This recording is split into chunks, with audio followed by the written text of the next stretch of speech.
आज आपण आषाढ महिन्यात आवर्जून घराघरात बनवल्या जाणाऱ्या गव्हाच्या पिठाच्या व गुळाच्या कापण्या बनवतोय.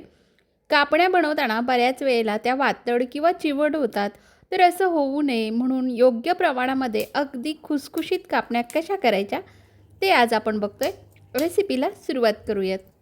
तर त्यासाठी इथं मी 1 कप बारीक कट करून गूळ घेतलेला आहे. तुम्ही याऐवजी घरातील कोणतंही एक भांडं सेट करून सर्व साहित्य त्या एकाच भांड्याने मोजून घेऊ शकताय.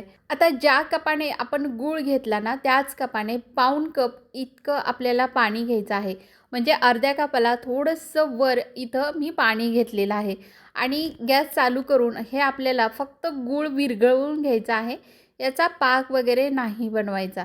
तर 2 ते 3 मिनिटांमध्येच पाण्यामध्ये संपूर्ण गूळ विरघळलेला आहे. आता गॅस बंद करायचा आणि थोड्या वेळासाठी हे थंड व्हायला बाजूला ठेवायचं. आता ज्या कपाने आपण गूळ घेतला ना त्याच कपाने इथं मी 2 कप इतकं गव्हाचं पीठ घेतलेलं आहे आणि कापण्या छान खुसखुशीत व्हाव्यात त्यासाठी इथं पाव कप इतकं बेसन घ्यायचं आहे. आता यामध्ये इथं मी अर्धा चमचा सुंठ पावडर आणि गूळ म्हटलं की जायफळ आलंच, त्यामुळं थोडंसं जायफळसुद्धा यामध्ये आपण किसून घ्यायचं आहे. यामुळे खूप छान अशी टेस्ट येते.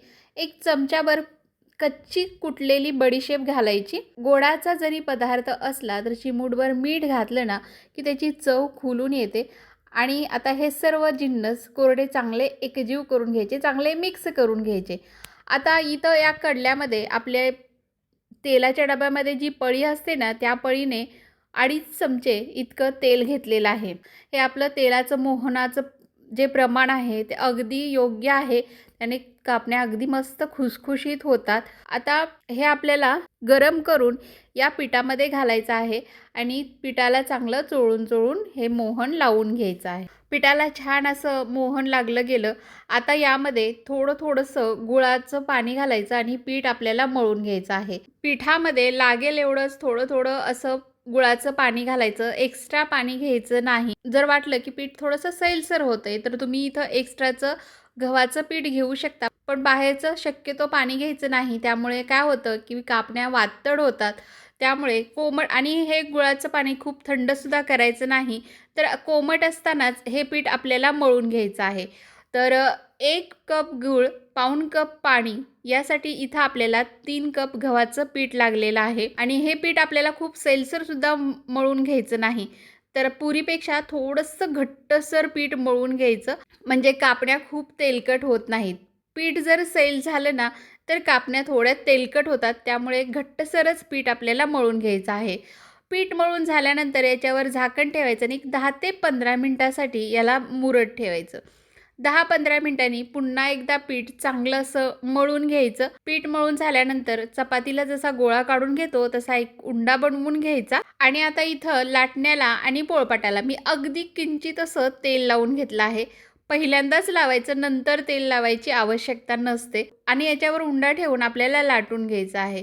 तर थोडंसं अशी पोळी लाटून झाली ना की याच्यावर खसखस पेरून घ्यायची आणि याच्यावरून लाटणं फिरवून घ्यायचं. दुसऱ्या बाजूनी सुद्धा उलटवून याच्यामध्ये थोडीशी खसखस पेरून घ्यायची. अशी अगोदरच खसखस पेरून घेतली ना तर तेलामध्ये खूप अशी खसखस सुटली जात नाही. त्यामुळे लगेचच खसखस पेरून पोळी आपल्याला अशी लाटून घ्यायची आहे. खूप जाड किंवा खूप पातळ अशी लाटायची नाही. आपण चपाती लाटतो ना त्याच्यापेक्षा हलकीशी जाड ठेवायची. तर याप्रमाणे ही पोळी बघा मी लाटून घेतलेली आहे. आता चाकूच्या सहाय्याने आपण याला कापण्याचा आकार देऊया. तर प्रथम उभे काप द्यायचे आणि नंतर आडवे काप द्यायचे आणि असा डायमंड शेपमध्ये ह्या कापण्या आपल्याला तयार करून घ्यायच्या आहेत. तर पाहू शकताय छान अशा कापण्या तयार झालेल्या आहेत. याला आता आपण एका प्लेटवर काढून घेऊया आणि बाकी सर्व कापण्यासुद्धा याचप्रमाणे कट करून घेऊयात. तर दुसरीकडे मी गॅसवर तेल गरम करून घेतलेलं होतं. मीडियम गरम तेल करायचं आणि याच्यामध्ये आपल्याला एक करून कापण्या सोडून घ्यायच्या आहेत. खूप हाय फ्लेमवर कापण्या अजिबात तळायचे नाहीत, कारण त्याचा पटकन रंग बदलतो आणि आत त्या कच्च्या असतात. त्यामुळे गुळाचा पदार्थ आहे. मीडियम गॅसवरच आपल्याला सतत हलवत अशा कापण्या तळून घ्यायच्या आहेत. खूप हाय फ्लेमवर किंवा खूप स्लो फ्लेमवर सुद्धा कापण्या तळायच्या नाहीत. तर बघा अशा सोनेरी रंगावर कापण्या छान अशा तळून झाल्या की याला झाऱ्याच्या सहाय्याने आपण काढून घेऊयात. झाऱ्याने चांगल्या अशा नितळवून घ्यायच्या आणि याच रंगावर कापण्या तळायच्या. खूप डार्क केल्या तर त्या खूप अशा काळपट दिसतील. त्यामुळे या रंगावरच सर्व कापण्या आपण तळून घेऊया. बाकी राहिलेल्या कापण्यासुद्धा मी याचप्रमाणे तळून घेतल्या.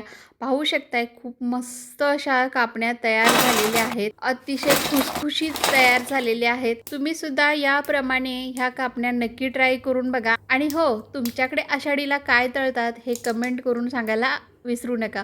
पुन्हा भेटूयात नवीन रेसिपी सोबत. तोपर्यंत मस्त खा आणि स्वस्त रहा. धन्यवाद.